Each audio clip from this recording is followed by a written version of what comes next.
Meus irmãos, a gente vai dar continuidade à pregação do Evangelho de Lucas. Peço que você abra a sua Bíblia no Evangelho de Lucas, capítulo 2, finalzinho do capítulo 2. Nós vamos ler do verso 41 até o verso 52, que é o fim do capítulo 2.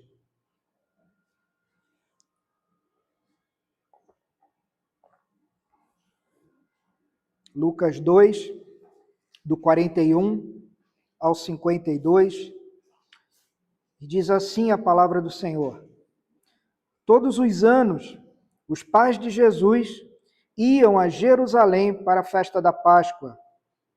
Quando ele atingiu os 12 anos, foram a Jerusalém, segundo o costume da festa. Terminados os dias da festa, ao regressarem, o menino Jesus ficou em Jerusalém, sem que os pais dele o soubessem. Pensando, porém, que ele estava entre os companheiros de viagem, andaram o dia inteiro e então começaram a procurá-lo entre os parentes e os conhecidos. E como não o encontraram, voltaram a Jerusalém à sua procura. 3 dias depois, o acharam no templo, assentado no meio dos doutores, ouvindo-os e fazendo-lhes perguntas. E todos os que ouviam o menino se admiravam muito da sua inteligência e das suas respostas. Logo que os pais o viram, ficaram maravilhados. E a sua mãe lhe disse: Filho, por que você fez isso conosco?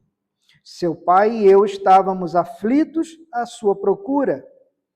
Ele respondeu: Por que me procuravam?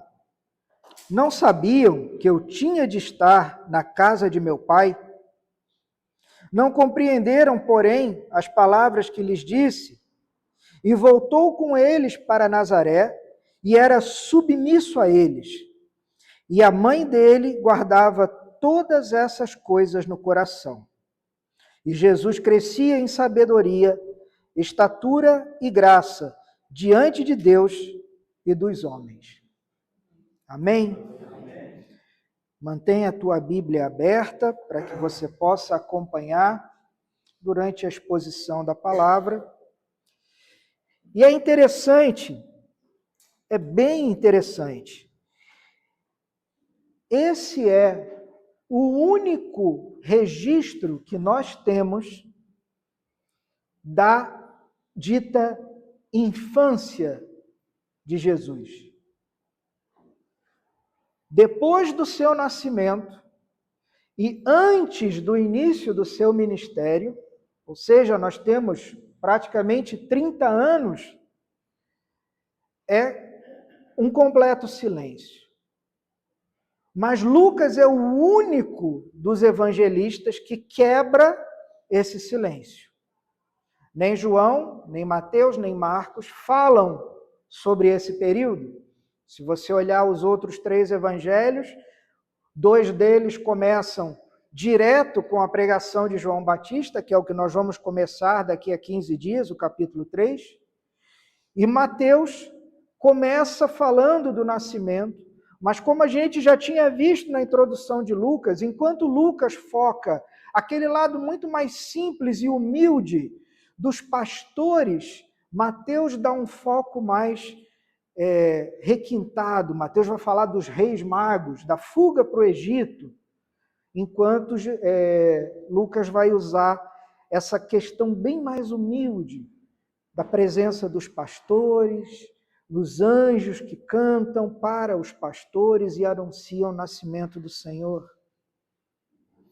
E a gente fica imaginando quantas perguntas nós teríamos. Imagina quantas curiosidades nós gostaríamos de saber a respeito desses acontecimentos, desses 30 anos. Aquele dia a dia, naquela casa, lá em Nazaré, como seria a vida desse Jesus depois dos 12, 13, 15, 18, 20, 25 anos. Mas como a gente aprende, e isso é uma das bases das doutrinas reformadas, onde a Bíblia se cala, nós nos calamos. Se mais fosse necessário ser revelado a nós, mais o Senhor teria revelado. Então, se Ele não revelou, é porque não era necessário que nós soubéssemos mais. E eu peço que você continue com a sua Bíblia aberta e acompanhe nos versos 41 e 42. Fala assim: todos os anos os pais de Jesus iam a Jerusalém para a festa da Páscoa. Quando ele atingiu os 12 anos, foram a Jerusalém, segundo o costume da festa. Aqui já existe uma primeira grande lição para cada um de nós que somos casados. Aqui a gente vê a conduta de José e Maria. É interessante porque o Senhor havia dado uma ordenança ao povo de Israel. Olha, todo ano vocês devem celebrar a Páscoa, porque essa celebração é aquela celebração que os faria lembrar da saída do Egito, de como eles foram retirados do Egito e trazidos com uma mão poderosa para a terra de Canaã, a terra prometida. Como foi necessário o sacrifício do cordeiro, o sangue no umbral das portas, como foi necessário que o coração do faraó fosse endurecido, como eles assistiram às mortes dos primogênitos, tanto dos filhos quanto dos animais. Então o Senhor dá essa ordenança. E a primeira coisa interessante é que você vê a obediência do casal. Tanto José quanto Maria obedeciam às ordenanças do Senhor.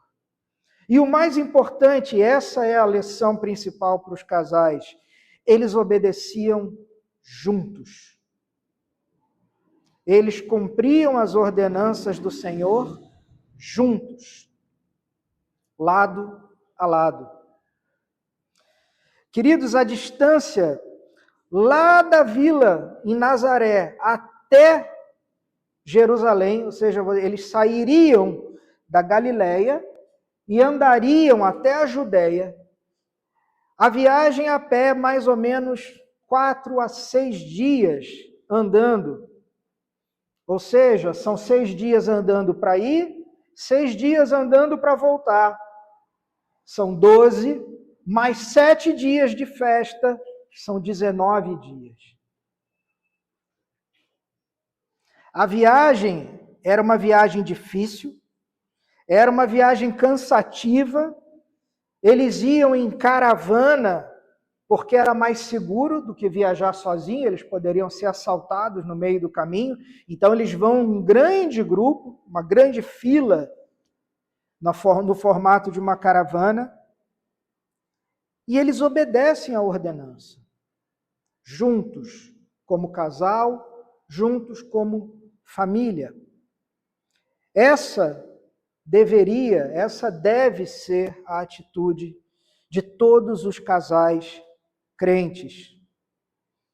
Mais uma vez eu lembro e me dirijo principalmente aos jovens. É importante que você se case com alguém que crê nas mesmas coisas que você crê. Porque o dia que você se levantar e falar, eu vou obedecer a uma ordenança de Deus, o seu esposo ou a sua esposa, se não tiver a mesma fé, não vai acompanhá-lo. Ou pode ser que simplesmente diga, você não vá.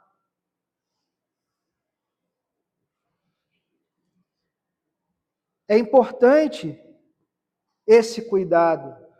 Então, quando nós pais, às vezes, nos dirigimos aos nossos filhos e dizemos, não está na hora, ou essa pessoa não tem a mesma fé que você.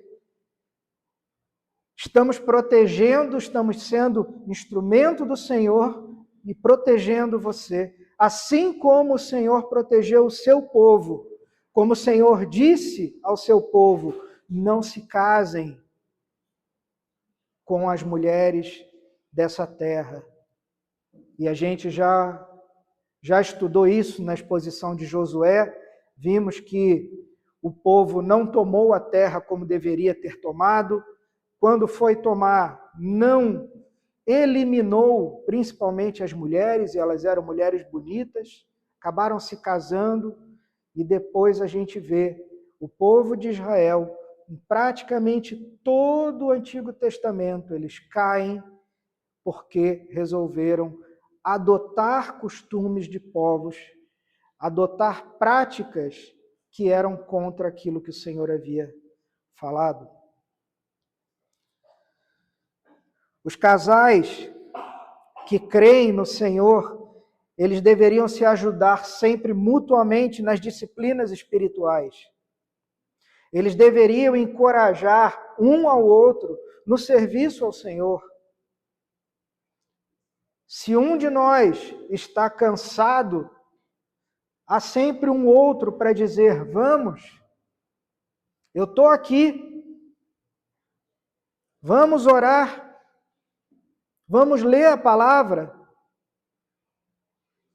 vamos meditar nessa palavra, vamos nos dobrar aos pés do Senhor e vamos clamar a Ele. Ou não vamos fazer dessa maneira, mas por que não vamos fazer? Porque o Senhor diz que não é o correto a ser feito. O casamento é a área da vida que mais tem influência sobre aqueles que desejam ou que resolveram se casar, porque nós somos influenciados pelas pessoas com quem nós convivemos. E no casamento nós convivemos simplesmente o tempo inteiro, dormimos e acordamos ao lado dessa pessoa. Então somos sim muito influenciados por essa pessoa. Os cônjuges, eles estão constantemente ou edificando um ao outro, ou então eles estão prejudicando a alma um do outro. Se você já é casado, ore por isso. Se você quer se casar, ore por isso, para que vocês orem juntos, leiam a palavra juntos, frequentem a igreja juntos, conversem um com o outro sobre as coisas que são espirituais, sobre as decisões a serem tomadas. Não tomem decisões sozinhos. Submetam todos os seus planos ao Senhor. Não coloquem obstáculos na vida um do outro. Não seja motivo de tropeço na vida um do outro. A mulher deve ser as asas e não o fardo do seu marido. E o marido precisa ser o guardião da sua esposa e dos seus filhos. Acompanha comigo na sua Bíblia, do verso 43 até o verso 47. Fala, terminados os dias da festa, ao regressarem, o menino Jesus ficou em Jerusalém, sem que os pais dele o soubessem. Pensando, porém, que ele estava entre os companheiros de viagem, andaram um dia inteiro, e então começaram a procurá-lo entre os parentes e os conhecidos. E como não o encontraram, voltaram a Jerusalém à sua procura. 3 dias depois, o acharam no templo, assentado no meio dos doutores, ouvindo-os e fazendo-lhes perguntas. E todos os que ouviam o menino se admiravam muito da sua inteligência e das suas respostas. E aqui também é uma grande lição, só que dessa vez para os jovens. Talvez um pouco para as crianças, não para as crianças tão pequenas, e principalmente para os jovens. Qual foi a conduta do nosso Senhor quando ele é deixado sozinho em Jerusalém aos 12 anos de idade. Ele fica 4 dias longe dos olhos dos seus pais. Rafa tem quantos anos? 11, quase 12, Rafa.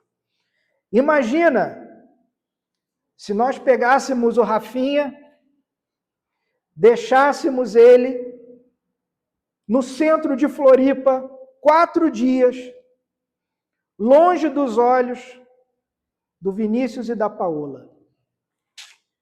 O que aconteceria? 4 dias ele ficou longe dos olhos dos seus pais. A gente lê o texto, a gente já conhece a história, a gente não presta atenção nos detalhes. Como Jesus, com 12 anos, comeu durante 4 dias? Porque ele foi encontrado, nós sabemos, junto com os doutores, no chamado Pátio dos Gentios, ou seja, se a gente pegasse um mapa do templo que nós tínhamos em Jerusalém, nós tínhamos um pedacinho bem pequenininho lá dentro, o Santo dos Santos, nós tínhamos o Santo, aí tinha um átrio, um pátio só onde os homens poderiam ficar, e tinha um grande pátio, ainda dentro do templo cercado, chamado Pátio dos Gentios, e era ali, rodeado naquele pátio ali, que os mestres ficavam, que os doutores da lei ficavam, cada um com seu grupinho de pessoas ensinando e conversando. E Jesus é encontrado ali no Pátio dos Gentios, no meio de um desses grupos ali, conversando com mestres e doutores da lei.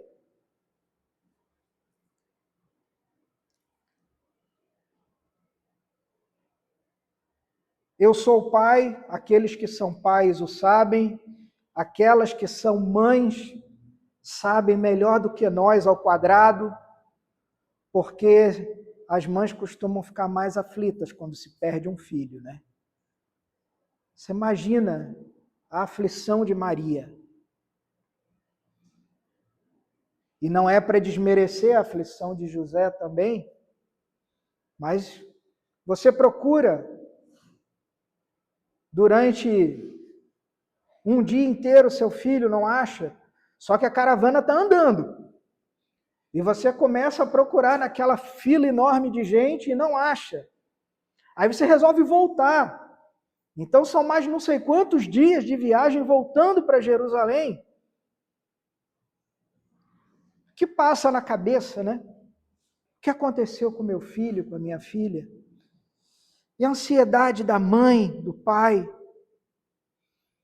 E eles voltam, entram no templo e encontram Jesus lá, tranquilo, como se nada houvesse acontecido, conversando com quem? O texto nos fala que Jesus estava conversando com os doutores, mestres da lei, escribas, fariseus. Se nós deixarmos hoje uma criança de 12 anos sozinha, o que é que essa criança vai fazer? Com quem ela vai passar o seu tempo? Com o que ela vai passar o seu tempo? Com o celular, com certeza, né? Desde que tenha uma tomada perto para recarregar o celular. Essa criança vai estar desperdiçando o seu tempo? Ou vai estar fazendo algo construtivo? Essa criança vai estar fazendo alguma bobagem? Em companhia de quem essa criança vai ficar? Boas companhias?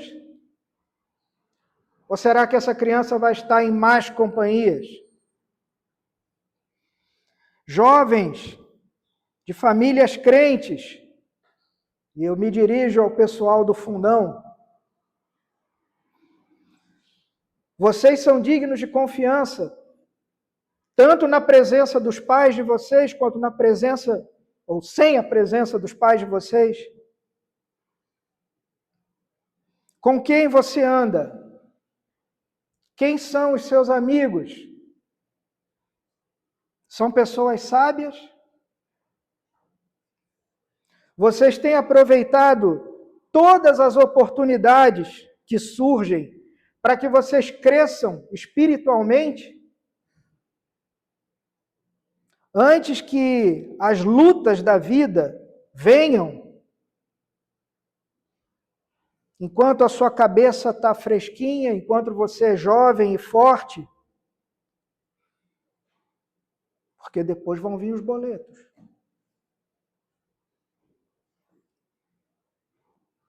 E aí algum irmão, alguma irmã pode chegar assim: ah, Rodrigo, mas é muito novo.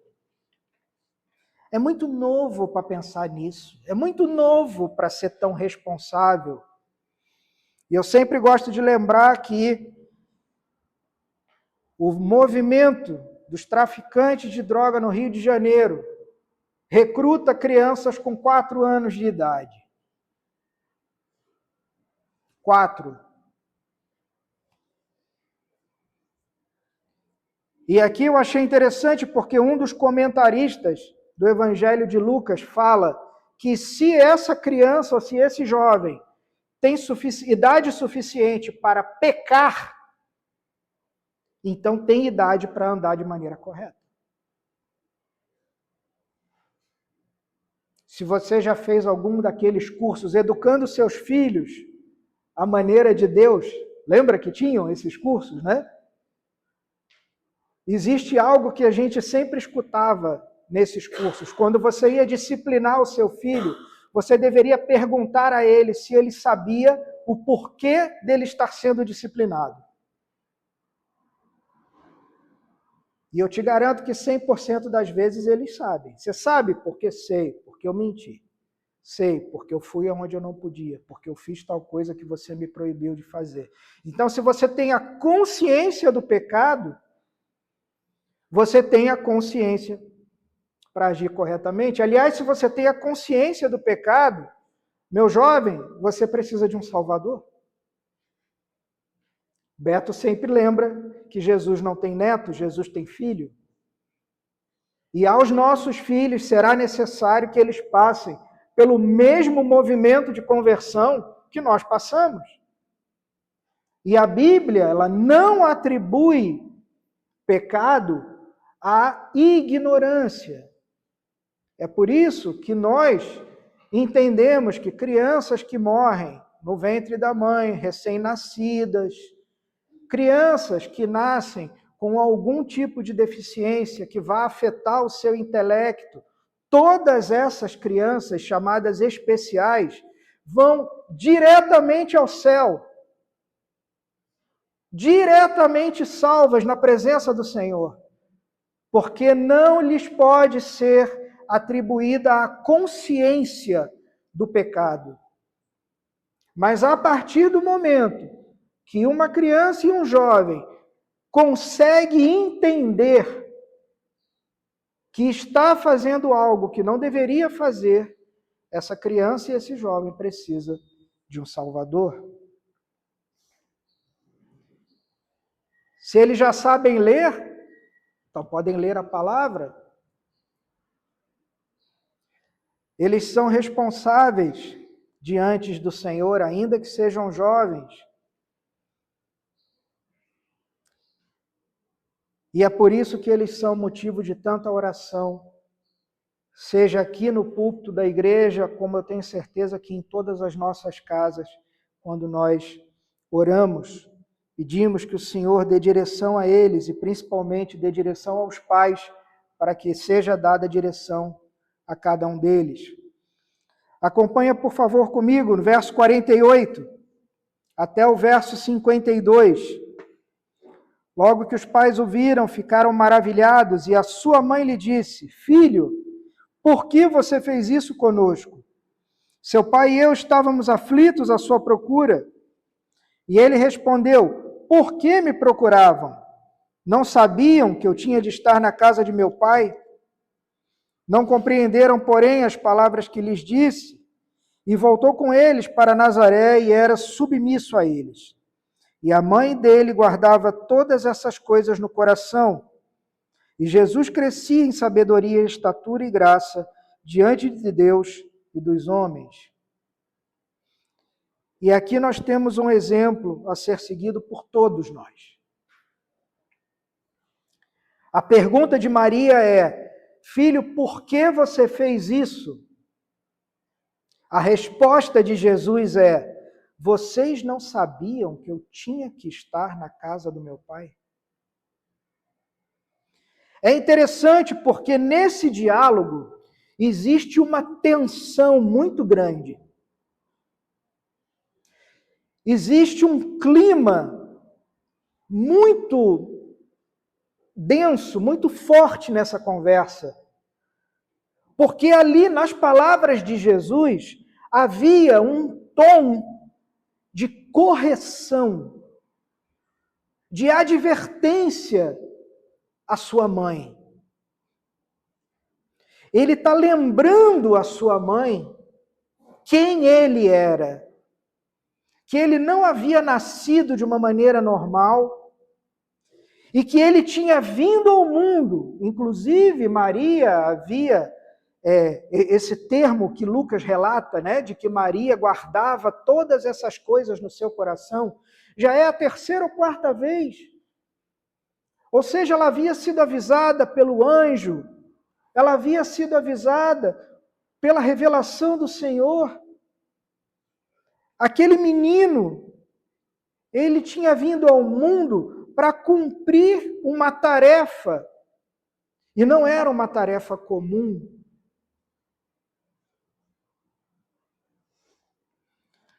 Por outro lado, existe também a submissão daquele menino aos seus pais terrenos. Então é por isso que existe uma tensão. Existe a submissão do menino de 12 anos e existe a tensão do Rei dos Reis, o Senhor dos Senhores, o Criador de todas as coisas, dizendo: mulher, cabia a mim cuidar dos negócios de meu pai. Existe uma tradução que trata dessa maneira. Jesus estava lembrando Maria que ele não ia ficar a vida inteira dele sentada numa vila em Nazaré, esculpindo móveis ou construindo casas. Iria chegar um momento em que ele precisaria assumir o seu ministério e cumprir a tarefa que Deus havia colocado para ele. Era um lembrete de que ele tinha um pai no céu e de que a obra do seu pai exigia prioridade.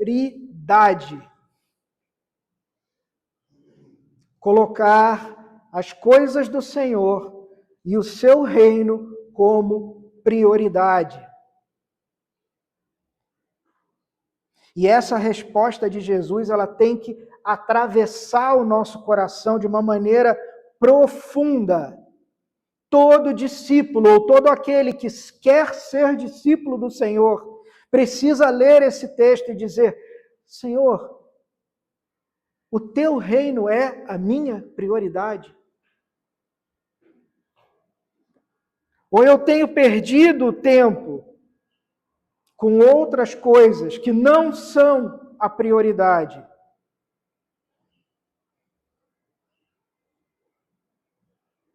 Esse é o objetivo da nossa vida diária. Porque se pegarmos os nossos catecismos reformados, e a primeira pergunta que é qual é o fim do homem, qual é o objetivo do homem, a resposta é glorificar a Deus.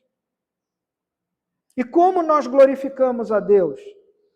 Começamos nessa semana, quinta e sexta, estudando a respeito da cosmovisão. Como glorificamos a Deus com a nossa vida? Com toda a nossa vida? No nosso trabalho, na nossa casa, nos momentos de diversão. Esse tem que ser o padrão dos nossos hábitos. Esse tem que ser o padrão das nossas conversas. E é verdade, isso tem um preço, isso vai nos custar, e vai nos custar caro. Porque vamos ter que abandonar alguns hábitos. Vamos ter que deixar de escutar algumas músicas. Vamos ter que deixar de ver alguns filmes, algumas séries.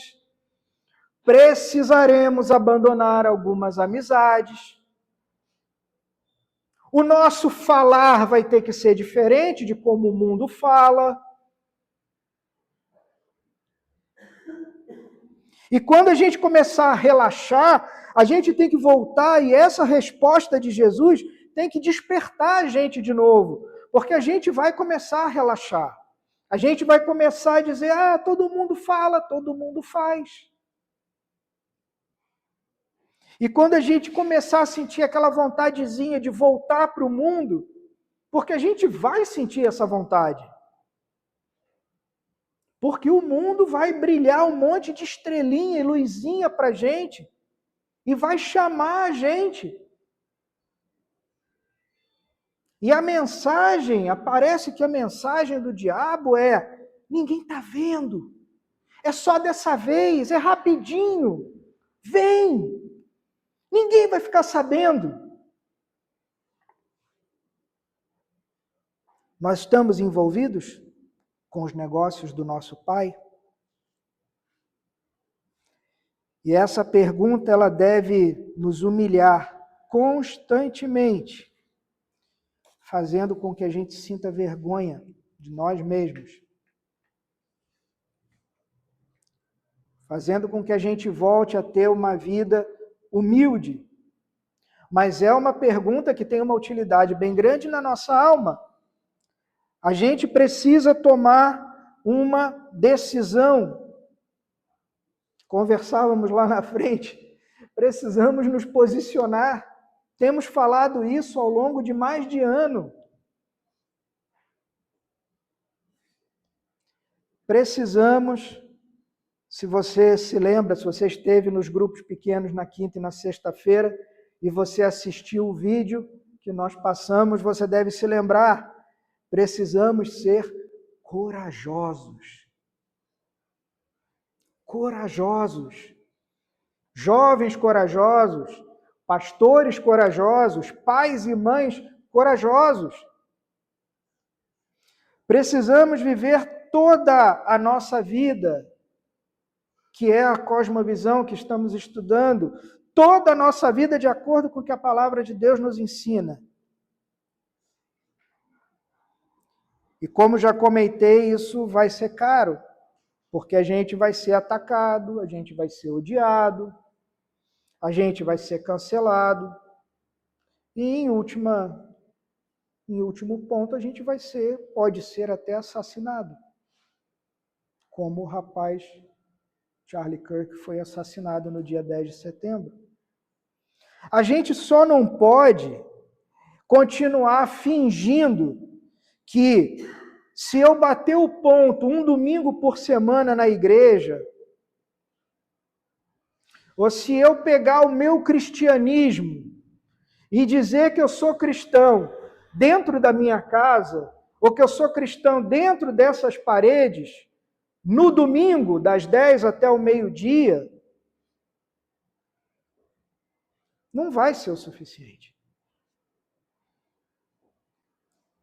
Eu termino, Senhor, essa mensagem, meus irmãos, eu termino me lembrando do apóstolo Paulo e pedindo que você também se lembre dele, quando ele escreve a sua primeira carta aos Coríntios, que ele fala: cada um examine a si mesmo. Vamos orar? Senhor Deus Todo-Poderoso, nós te agradecemos, Senhor, pela tua palavra. Nós reconhecemos, Senhor, que nós não temos força, não temos como produzir mudança no nosso coração, Pai. Nós somos fracos e a tua palavra nos diz que quando nós somos fracos é que nós somos fortes. A tua palavra nos ensinou que quando somos fracos, mostramos dependência do Senhor.